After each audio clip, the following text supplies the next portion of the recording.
कर्नाटक में कांग्रेस की जीत के क्या है मायने, 5 बिंदुओं में समझे कैसे ढहाया बीजेपी का किला। कर्नाटक में विधानसभा चुनाव की तस्वीर साफ होने लगी है। 6 महीने के अंदर लगातार दूसरी बार भाजपा को बड़ा झटका लगा है। हिमाचल प्रदेश के बाद अब भाजपा के हाथ से कर्नाटक की सत्ता भी चली गई। वहीं देश भर में राजनीतिक संकट से जूझ रही कांग्रेस को बड़ी जीत मिली। एक के बाद एक लगातार चुनावों में हार का सामना कर रही कांग्रेस के लिए पहले हिमाचल प्रदेश और अब कर्नाटक चुनाव संजीवनी साबित हो सकती है। पहले जान लीजिए चुनाव के रुझान किस तरह हैं।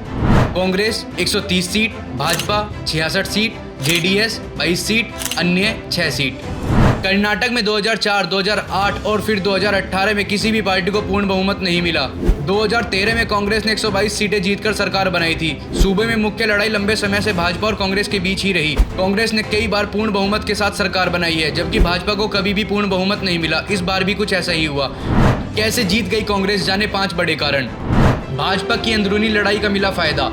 बीएस येदियुरप्पा को मुख्यमंत्री पद से हटाए जाने के बाद भाजपा में आंतरिक कलह की स्थिति बनी रही। पार्टी के अंदर ही कई तरह के गुट बन गए। चुनाव के वक्त टिकट के बंटवारे से भी कई नेता नाराज हुए और बागी हो गए। इसका फायदा कांग्रेस ने उठाया। कांग्रेस ने भाजपा के बागी नेताओं को अपने साथ कर लिया। चुनाव में इसका पार्टी को फायदा भी मिला। आरक्षण का वादा दे गया फायदा, ये भी एक बड़ा कारण है। कर्नाटक चुनाव में भाजपा ने 4% मुस्लिम आरक्षण खत्म करके लिंगायत और अन्य वर्ग में बांट दिया। पार्टी को इससे फायदे की उम्मीद थी, लेकिन एन वक्त में कांग्रेस ने बड़ा पासा फेंक दिया। कांग्रेस ने अपने चुनावी घोषणा पत्र में आरक्षण का दायरा 50% से बढ़ाकर 75% करने का ऐलान कर दिया।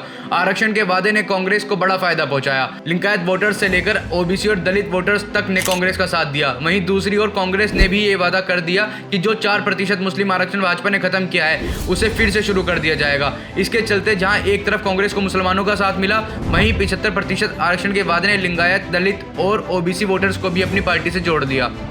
खड़गे का अध्यक्ष बनना भावनात्मक तौर पर कांग्रेस को फायदा दे गया। कांग्रेस ने चुनाव से पहले मल्लिकार्जुन खड़गे को पार्टी का राष्ट्रीय अध्यक्ष बना दिया। खड़गे कर्नाटक के दलित समुदाय से आते हैं। ऐसे में कांग्रेस ने खड़गे के जरिए भावनात्मक तौर पर कर्नाटक के लोगों को पार्टी से जोड़ दिया।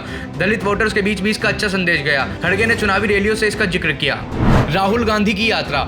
राहुल गांधी ने कन्याकुमारी से जम्मू कश्मीर तक भारत जोड़ो यात्रा निकाली थी। इस यात्रा का सबसे ज्यादा समय कर्नाटक में ही बीता। ये राहुल गांधी की एक बड़ी रणनीति का हिस्सा रहा। इस यात्रा के जरिए राहुल ने कर्नाटक में कांग्रेस को मजबूत किया, अंदरूनी लड़ाइयों को खत्म कर दिया। सिद्धारमैया और डीके शिव कुमार को एक साथ लेकर आए और इसका फायदा अब चुनाव में देखने को मिल रहा है। भाजपा के मुद्दों पर कांग्रेस के मुद्दे भारी पड़े। कर्नाटक में कांग्रेस ने कई मुद्दों पर भाजपा को पीछे छोड़ दिया, फिर वह भ्रष्टाचार का मुद्दा हो या ध्रुवीकरण का। बजरंग दल पर बैन की बात करके मुस्लिम वोटों को अपने पाले में कर लिया। वहीं 75% के आरक्षण का दाव चलकर भाजपा के हिंदुत्व के कार्ड को फेल कर दिया। दलित, ओबीसी, लिंगायत वोटर्स को अपने पाले में करने की कामयाबी हासिल की।